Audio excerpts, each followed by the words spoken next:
Le vent mordant du matin portait l'odeur du cuir et de la sueur, tandis qu'un autre dresseur roulait dans la poussière, éjecté violemment du dos du magnifique étalon noir. Alexandre Dubois observait depuis le balcon de son manoir, les doigts tambourinant sur la rampe d'acajou tandis qu'un sourire satisfait dansait sur ses lèvres. Tornado, comme il avait baptisé la créature, restait invincible après 2 ans de tentatives frustrées. L'animal se cabrait sous le soleil levant, sa crinière ondulant comme des flammes noires contre le ciel bleu clair d'Auvergne. Et Alexandre ressentait ce mélange familier de frustration et de fascination qui le consumait depuis le jour où il avait capturé l'étalon dans les plaines sauvages de Provence. Le domaine ciel d'Auvergne s'étendait sur des kilomètres de pâturages verdoyants, embrassés par des montagnes qui se dressaient comme des gardiens silencieux. Alexandre avait construit son empire technologique à partir de rien, vendant son entreprise à 43 ans, pour une somme que la plupart des gens ne pourraient dépenser en plusieurs vies. Mais l'argent, avait-il découvert, achetait beaucoup de choses, sauf celles qui importaient vraiment. Chaque cheval pur sang dans ses écuries climatisées représentait une conquête, mais Tornado était différent. Tornado était le défi que son argent ne pouvait vaincre. Le miroir qui reflétait sa propre sauvagerie intérieure, domptée de force par la société. Le petit village de Pinède se trouvait à seulement 15 kilomètres de là, mais semblait exister dans un autre monde. Sophie Martin se réveillait avant l'aube dans son modeste ranch, les doigts anticipant déjà le travail du jour, tandis qu'elle préparait le café fort qui la soutiendrait. À 32 ans, elle avait consacré la moitié de sa vie aux chevaux, apprenant de son grand-père des méthodes que la plupart considéraient comme démodées ou trop romantiques. Là où d'autres voyaient des animaux à briser, Sophie discernait des âmes à comprendre. La sécheresse de l'année précédente avait dévasté ses économies, et la banque lui soufflait dans le cou, comme un prédateur patient. Le festival équestre annuel de Pinède approchait, apportant avec lui la promesse de visiteurs, de ventes et peut-être d'un peu d'espoir financier. Sophie aidait à décorer la place principale quand Alexandre Dubois monta sur la scène improvisée. Sa présence commandait l'attention, non seulement par ses vêtements coûteux ou sa montre qui valait plus que la plupart des maisons du village, mais par l'énergie inquiète qui l'entourait comme l'électricité avant un orage. Les mots qui sortirent de sa bouche réduisirent la foule au silence comme un coup de feu. 10 millions d'euros pour quiconque réussirait à dresser Tornado en 90 jours. Le murmure qui suivit fut comme le bourdonnement d'une ruche dérangée. Sophie sentit quelque chose se serrer dans sa poitrine. Non pas de la cupidité, mais une étrange sensation de reconnaissance. Elle connaissait ce regard dans les yeux d'Alexandre. L'avait vu chez des chevaux blessés qui attaquaient par peur, non par méchanceté. Lorsque leurs yeux se rencontrèrent à travers la foule, ce fut comme si le monde s'était arrêté un instant. Il détourna le regard le premier, se tournant pour discuter avec des hommes d'affaires qui le flattaient comme des vautours autour d'une charogne. 3 jours plus tard, Sophie conduisit sa camionnette bruyante à travers les portails ornés du domaine ciel d'Auvergne. Elle avait résisté autant qu'elle le pouvait, mais la lettre finale de la banque était arrivée ce matin-là. Ce n'était pas pour l'argent, se répétait-elle en se garant entre des véhicules qui coûtaient plus cher que sa maison. C'était pour la chance de sauver son ranch et, admettait-elle silencieusement, par curiosité pour le cheval que personne ne parvenait à dompter. Tornado était dans le paddock principal quand elle le vit pour la première fois. Le soleil de midi transformait sa robe noire comme de l'obsidienne liquide, chaque muscle défini sous la peau lustrée. Mais ce furent ses yeux qui la captivèrent, sombres et profonds, portant une douleur ancienne qu'elle reconnaissait. D'autres dresseurs travaillaient déjà dans des paddocks adjacents, des hommes avec des décennies d'expérience et des méthodes éprouvées. Cordes, fouets, éperons, les outils traditionnels de la domination. Alexandre apparut à ses côtés, sans prévenir, son parfum coûteux rivalisant avec l'odeur naturelle du foin et des chevaux. Sa proximité la mit mal à l'aise, non par attirance, mais par l'intensité brute qui émanait de lui comme une chaleur d'une fournaise. Il expliqua les règles avec la précision de quelqu'un habitué aux contrats et aux clauses.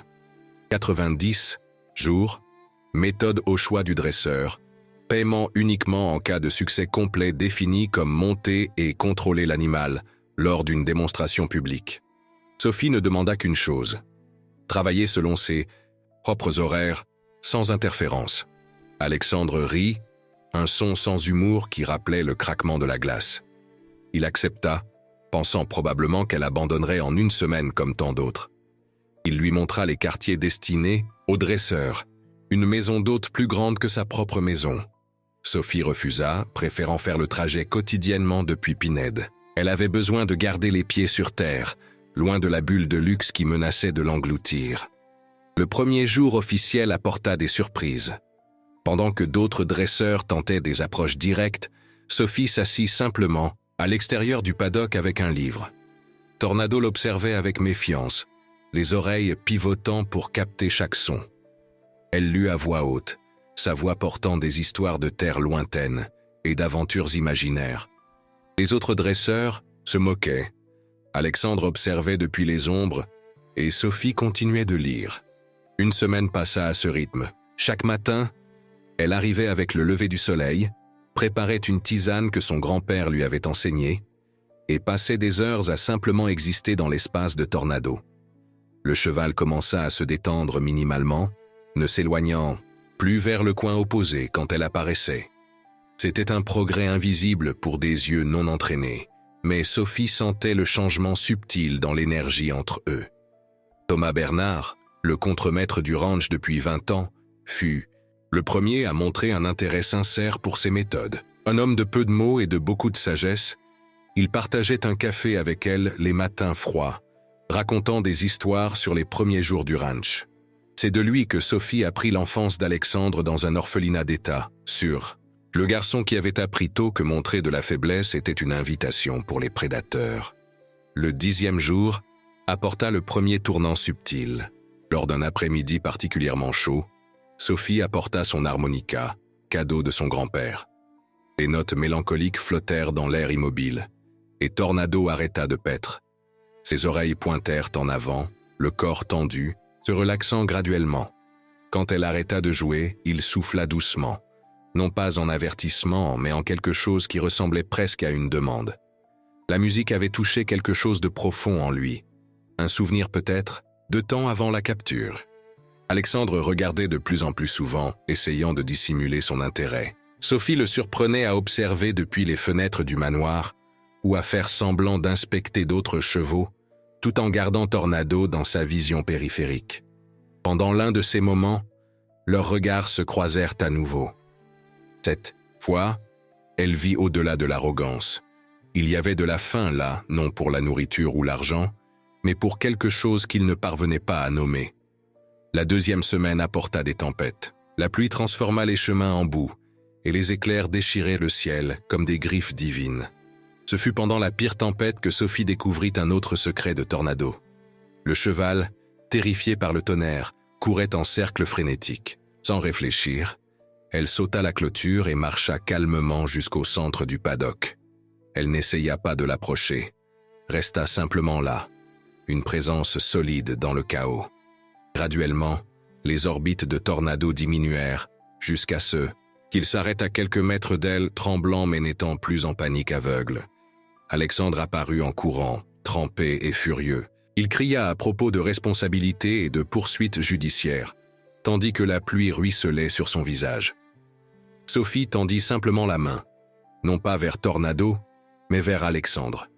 Pendant un instant, il sembla perdu, comme si personne ne lui avait jamais offert d'aide sans rien attendre en retour.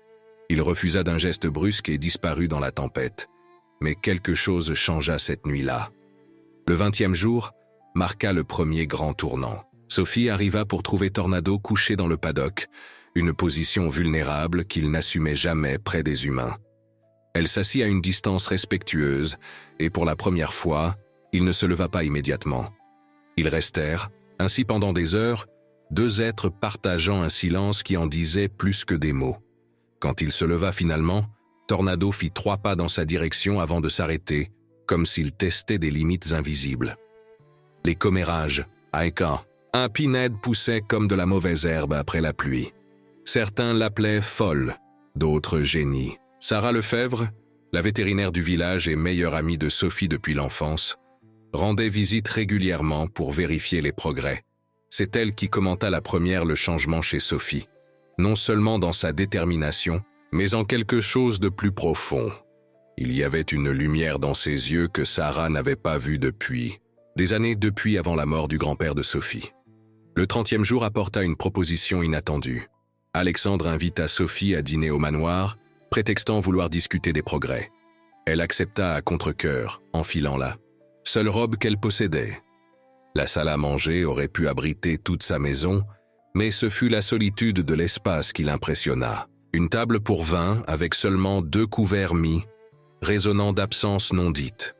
Pendant le dîner, Alexandre révéla plus qu'il n'avait l'intention. Le vin lui a délié la langue, et des histoires d'accords échoués et d'amitiés achetées s'échappèrent comme le sang de blessures mal cicatrisées. Sophie écouta sans juger, reconnaissant la même douleur qu'elle voyait chez Tornado, celle d'un être sauvage forcé de vivre dans une cage dorée. Quand il lui demanda ses méthodes, elle parla de connexion versus contrôle, de gagner la confiance au lieu de l'exiger. Le dessert arriva avec une révélation choquante. Alexandre, l'étudiant par-dessus le bord de son verre de vin, annonça qu'il réduisait le délai à 60 jours. Plusieurs dresseurs avaient abandonné, et il avait besoin de résultats pour une réunion d'investisseurs. Sophie ressentit la trahison comme un coup de poing dans l'estomac, mais garda son calme. Elle se leva tranquillement, remercia pour le dîner et sortit sans regarder en arrière. Le lendemain matin apporta une détermination renouvelée. Si elle n'avait plus que 30 jours, chaque moment comptait. Sophie apporta de nouveaux éléments, des miroirs pour que Tornado se voie, des jouets qui stimulaient sa curiosité naturelle. Le cheval commença à associer sa présence à des découvertes intéressantes au lieu de menaces. Thomas l'aidait quand il le pouvait, apportant des histoires sur les méthodes des anciens cow-boys qui respectaient les chevaux comme des partenaires. Le 40e jour apporta le deuxième tournant subtil. Sophie était assise dans le paddock, jouant de la guitare acoustique, instrument qu'elle avait apporté après avoir remarqué la réponse de Tornado à la musique. Le cheval s'approcha plus que jamais, son souffle chaud bougeant ses cheveux. Quand elle arrêta de jouer, il toucha doucement la guitare avec son museau, comme s'il en demandait plus.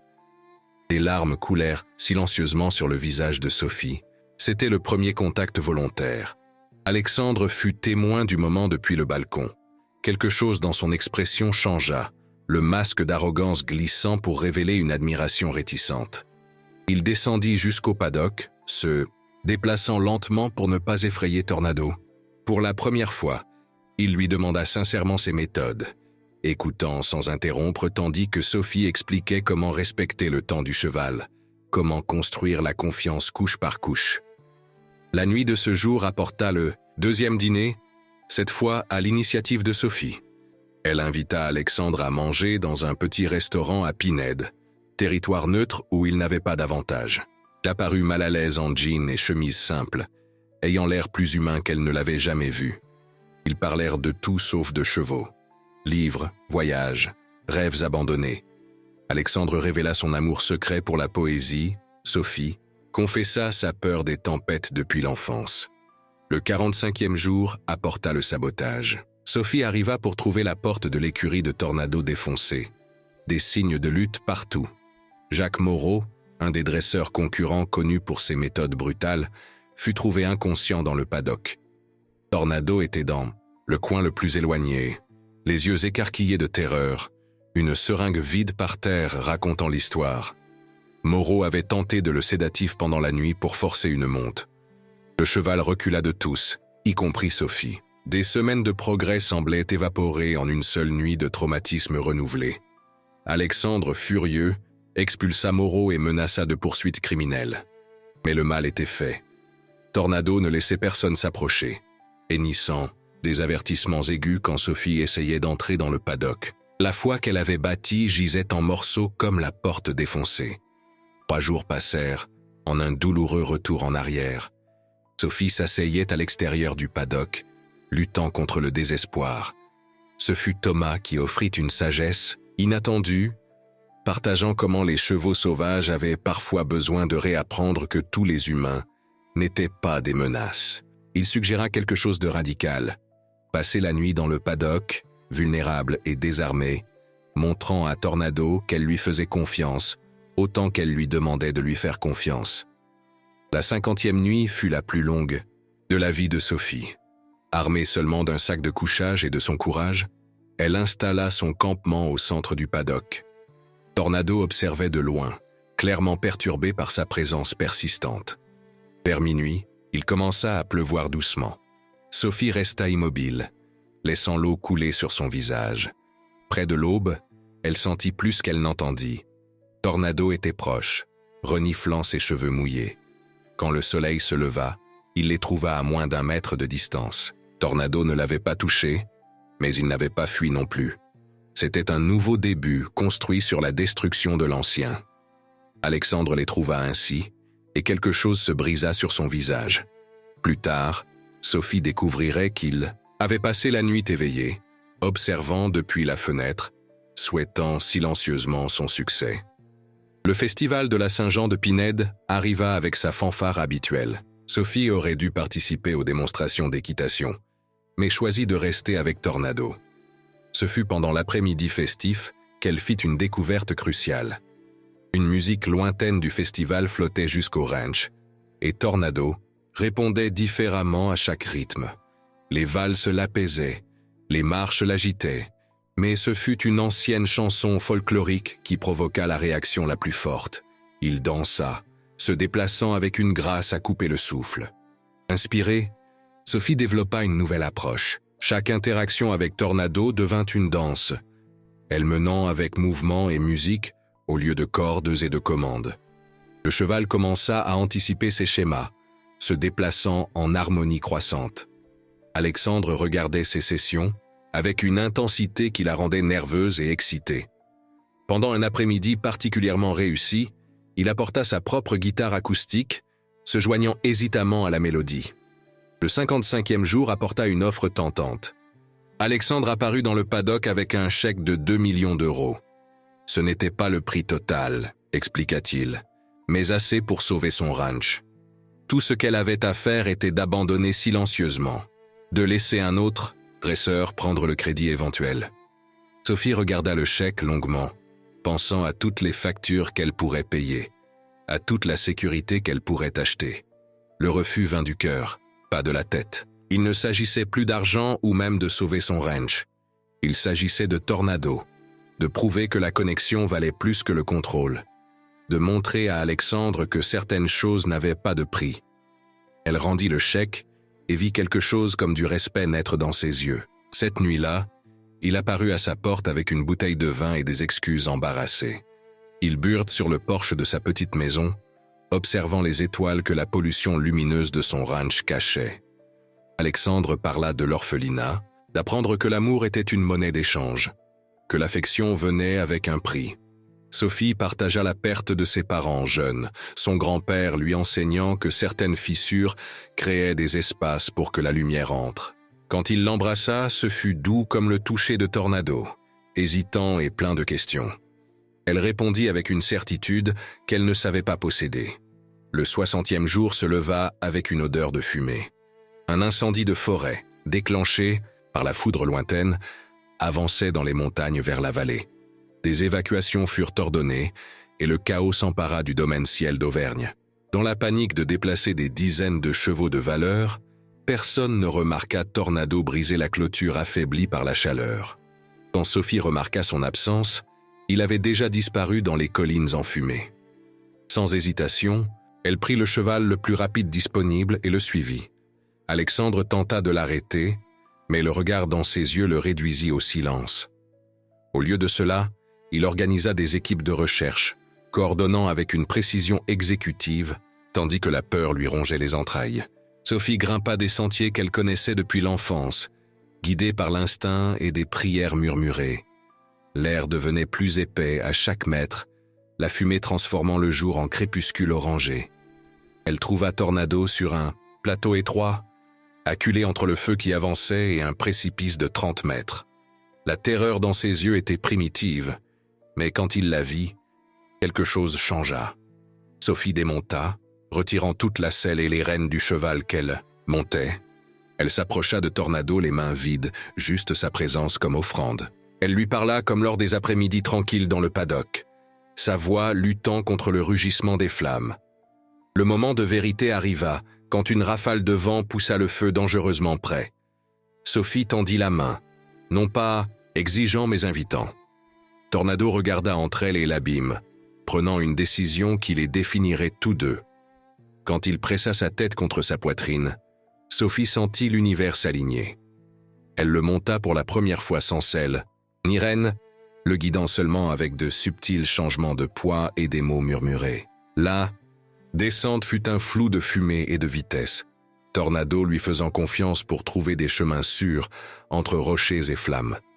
Émergèrent dans la vallée comme une apparition mythique, la foule rassemblée explosant en acclamations et en larmes.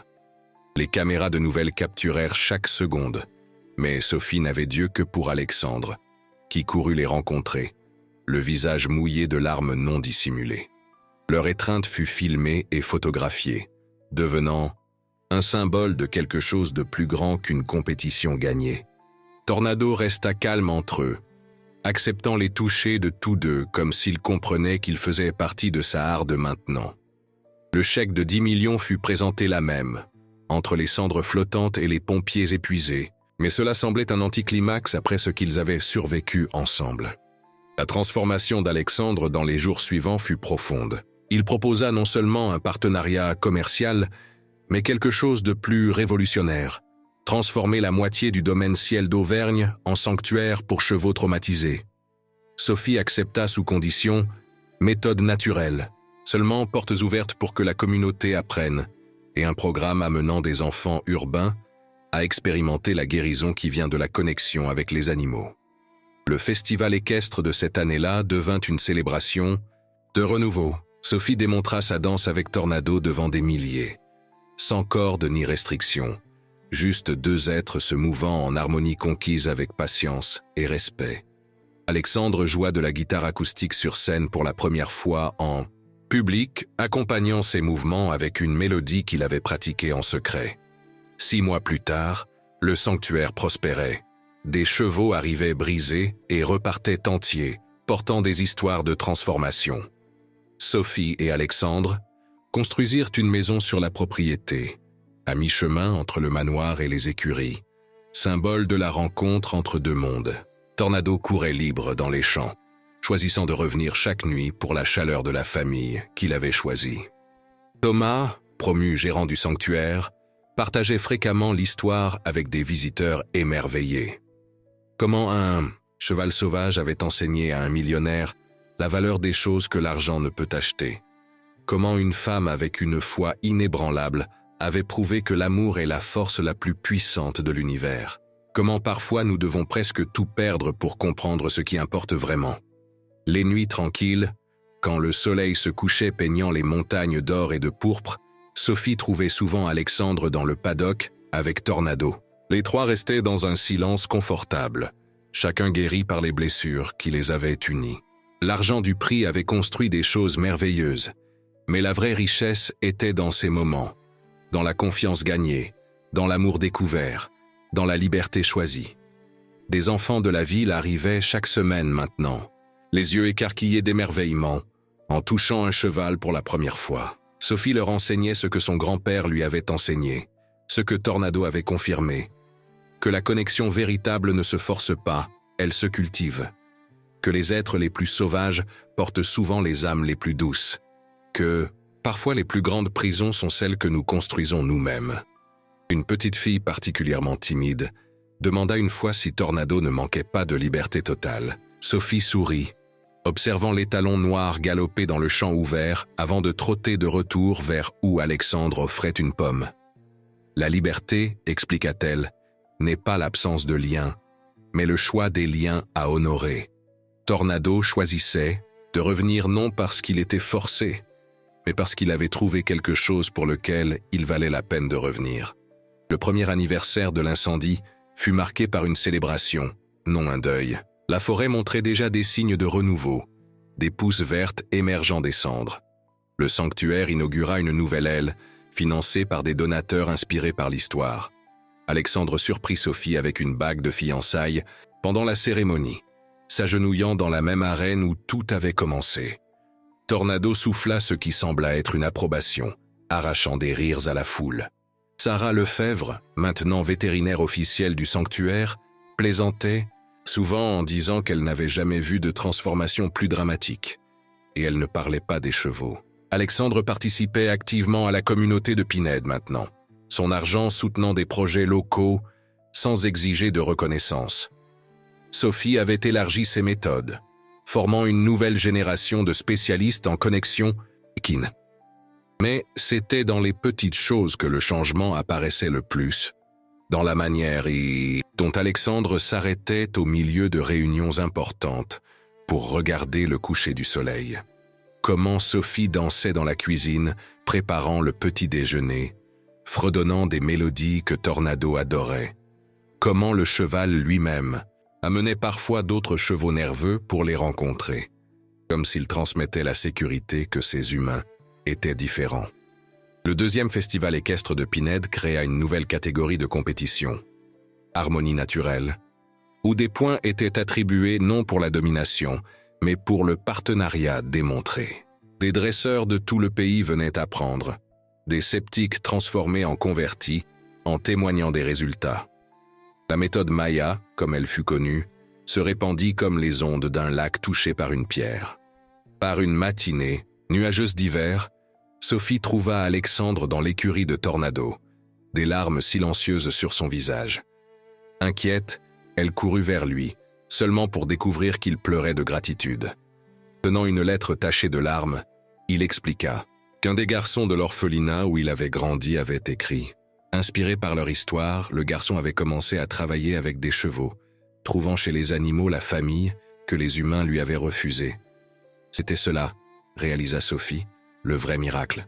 Non les millions gagnés ou le ranch sauvé, mais les ondes de transformation se propageant au-delà de ce qu'ils pouvaient voir. Chaque cheval guéri, chaque enfant inspiré, chaque cœur endurci qui apprenait à faire confiance à nouveau, tous remontaient à ce premier moment où elle décida de voir au-delà de la peur dans les yeux d'un étalon noir. La saison de Descent reproduction apporta une surprise finale. Tornado, toujours réticent avec les juments, montra de l'intérêt pour Lune d'Argent, une jument sauvée d'une situation abusive. Sa cour fut douce, respectant son traumatisme comme Sophie avait respecté le sien. Quand Lune d'Argent accepta finalement son approche, ce fut un autre témoignage que la patience et le respect créaient des liens plus forts que la force ne pourrait jamais. Alexandre proposa un nom pour le poulain avant même la conception, Espoir. Sophie rit, l'accusant de devenir sentimentale avec l'âge. Mais quand le poulain naquit 11 mois plus tard, noir comme son père avec une étoile blanche de sa mère, le nom sembla parfait. Espoir né de la confiance, nourri par l'amour, libre de choisir son propre chemin. Le sanctuaire devint plus qu'une affaire, c'était un mouvement.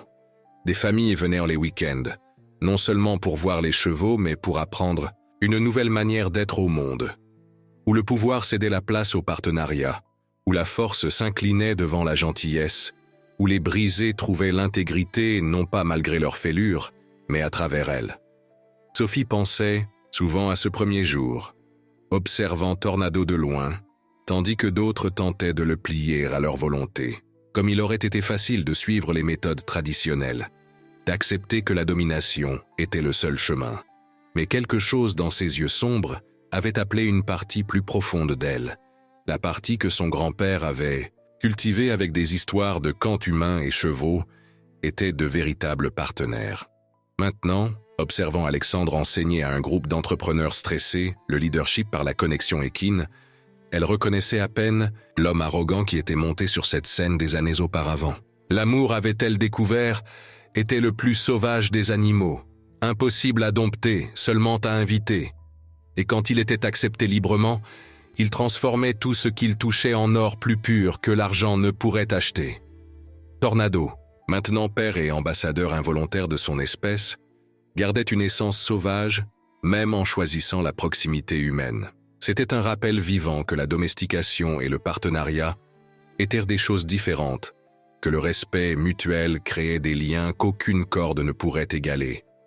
Les enfants qui le connaissaient emportaient cette leçon dans leur vie traitant tous les êtres avec la dignité apprise au sanctuaire.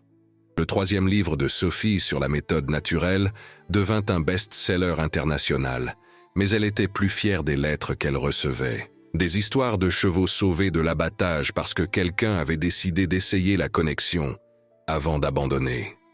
De relations humaines guéries lorsque des gens appliquaient les mêmes principes de patience et de respect. D'enfants autistes trouvant la paix avec des chevaux qui comprenaient le silence mieux que les mots.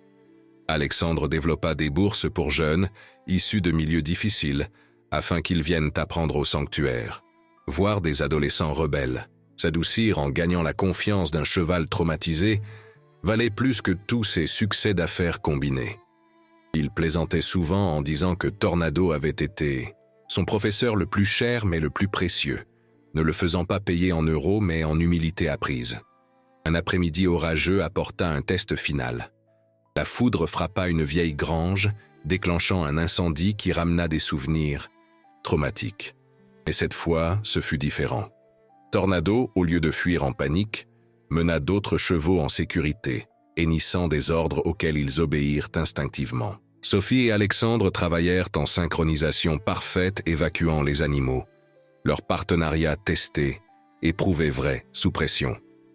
Quand les flammes furent maîtrisées et tous comptabilisés, ils trouvèrent Tornado posté en sentinelle, sur lune d'argent et espoir, protégeant sa famille comme Sophie l'avait protégé. C'était un cercle complet.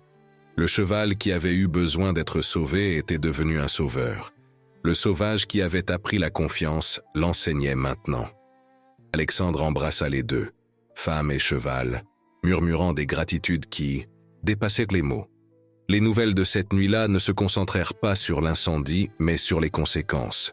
Une communauté entière unie pour reconstruire, des dons arrivant de personnes touchées par l'histoire au fil des ans.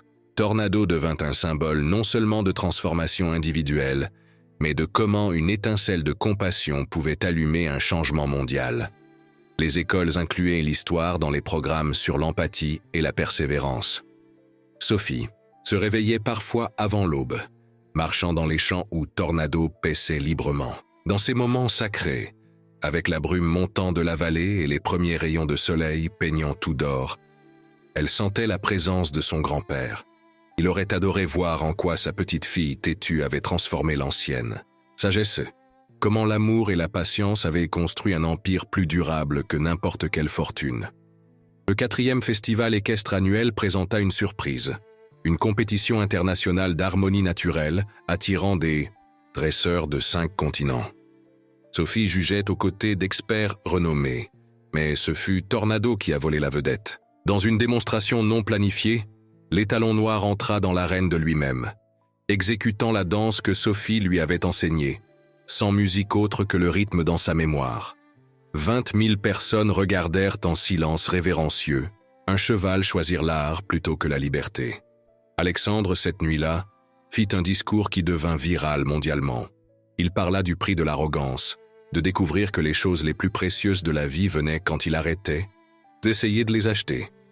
D'une femme qui avait vu au-delà de son masque et d'un cheval qui lui avait enseigné le sens du choix. Il termina en proposant que le prix de 10 millions devienne un fonds annuel pour sauver et réhabiliter les chevaux abandonnés. Les applaudissements furent assourdissants, mais Sophie n'avait Dieu que pour Tornado, posté à ses côtés comme il choisissait toujours d'être maintenant. Chaque matin, il pouvait galoper vers les montagnes et disparaître. Chaque matin, il choisissait de rester. Non pour la nourriture ou l'abri, il trouverait les deux sauvages. Il restait pour des liens invisibles plus forts que n'importe quelle licol. L'amour offert sans condition et accepté par choix. Sarah, maintenant mariée et attendant son premier enfant, plaisantait en disant qu'elle nommerait l'enfant Tornado. S'il était un garçon, Sophie riait mais comprenait l'impulsion. Le cheval avait touché tant de vies que son nom portait un poids d'une bénédiction. Les enfants qui avaient grandi en visitant le sanctuaire nommeraient leurs propres enfants, en l'honneur des leçons apprises là.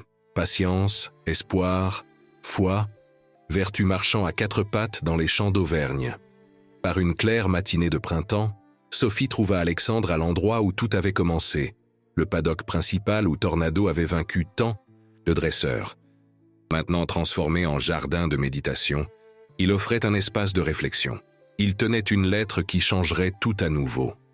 Une offre d'ouvrir des sanctuaires frères sur 3 continents, portant la méthode mondialement. C'était une décision qu'ils devaient se prendre ensemble. Tornado apparut comme s'il était convoqué, soufflant doucement entre eux. Sophie toucha les cicatrices presque invisibles de ses premières captures, se rappelant le voyage. De cheval sauvage à professeur, d'homme brisé à guérisseur, de femme en lutte à leader d'un mouvement. Chaque pas avait été un choix de faire confiance quand la peur criait de courir. Chaque choix avait construit la fondation pour le suivant. Ils acceptèrent, bien sûr, non pour l'argent ou la renommée, mais parce que le message devait se répandre, que la connexion surpassait le contrôle, que la patience accomplissait ce que la force ne pouvait pas, que les plus sauvages avaient souvent juste besoin de quelqu'un qui voit au-delà de la peur l'âme attendant en dessous. Tornado voyagerait avec eux comme ambassadeur, choisissant de monter dans des avions et des navires car où sa famille allait, il suivrait. Le départ de Pinède fut doux amer. Le petit village qui avait été témoin de la transformation les envoyait maintenant transformer le monde. Thomas prendrait la direction du sanctuaire original, sa sagesse silencieuse parfaite pour continuer le travail. Ils promirent de revenir souvent, les racines trop profondes pour une vraie séparation. Mais de nouveaux chants appelaient, de nouveaux chevaux attendaient, de nouvelles âmes avaient besoin d'apprendre que se briser n'était pas la fin, mais le début. Dans l'avion traversant l'océan, Sophie observa Alexandre endormi, la tête sur son épaule, la paix enfin résidant sur ses traits. Par la fenêtre de la soute, elle pouvait voir Tornado, calme dans son box spécialement conçu. Les talons qui craignaient l'enfermement se reposaient maintenant tranquilles, sachant que chaque voyage menait à de nouveaux champs à explorer, toujours avec sa famille ou à ses côtés. Elle pensa à tous les chevaux qu'il rencontrerait, chacun portant une histoire unique de survie, aux dresseurs sceptiques qui arriveraient avec des fouets et repartiraient avec de la compréhension, aux enfants qui apprendraient que la gentillesse était une force, pas une faiblesse. À comment un moment de choix, s'asseoir à côté d'un paddock au lieu d'y entrer avec des cordes, avait créé des ondes atteignant maintenant des marées lointaines. La méthode était devenue une philosophie appliquée au-delà des chevaux. Les écoles utilisaient les principes pour atteindre les étudiants difficiles. Les thérapeutes incorporaient les techniques pour les traumatismes humains. Les entreprises découvraient que le leadership par la connexion surpassait le commandement par la peur. Tornado, sans le savoir, était devenu un symbole de révolution silencieuse où le pouvoir cédait la place au partenariat. Des années sans passeraient. Des sanctuaires fleuriraient sur des sols étrangers. Des milliers de chevaux trouveraient la guérison. Des millions d'humains apprendraient des leçons murmurées entre les oreilles équines et les cœurs ouverts. Sophie et Alexandre vieilliraient ensemble, leur amour s'approfondissant comme les racines d'un vieux chêne. Mais à cet instant, traversant des eaux sombres vers des lendemains inconnus, il n'y avait que de la gratitude pour le chemin qui les avait menés là. Tornado hennit doucement dans la soute, un son portant à travers les parois minces. Sophie sourit, reconnaissant l'appel. Non pas d'angoisse ou de peur, mais une simple vérification. Sommes-nous ensemble? Oui, murmura-t-elle, sachant qu'il ne pouvait entendre les mots mais sentirait l'intention. Nous sommes ensemble, par choix, pas par force, par amour, pas par profit, pour toujours, non parce que nous le devons mais parce que nous le voulons. Et, vous, tandis que les lumières de la ville passent devant votre fenêtre et que la vie file à une vitesse impossible à dompter, quand permettrez-vous que la patience transforme vos déserts en jardins? Quand choisirez-vous la connexion plutôt que le contrôle? La confiance plutôt que la peur? À quel moment découvrirez-vous que les choses les plus sauvages en nous sont aussi les plus sacrées, attendant juste un regard doux pour émerger des ombres où nous les cachons? Le voyage de Tornado continue dans chaque choix de voir au-delà de l'évidence, dans chaque main tendue sans exigence, dans chaque moment où nous choisissons de rester présents au lieu de fuir. Car au final, nous sommes tous des chevaux sauvages et des dresseurs doux, alternant les rôles selon ce que la vie demande. Et peut-être, juste peut-être, le vrai dressage est de découvrir que nous n'avons jamais eu besoin d'être dressés, juste compris, accepté et aimé exactement, tels que nous sommes.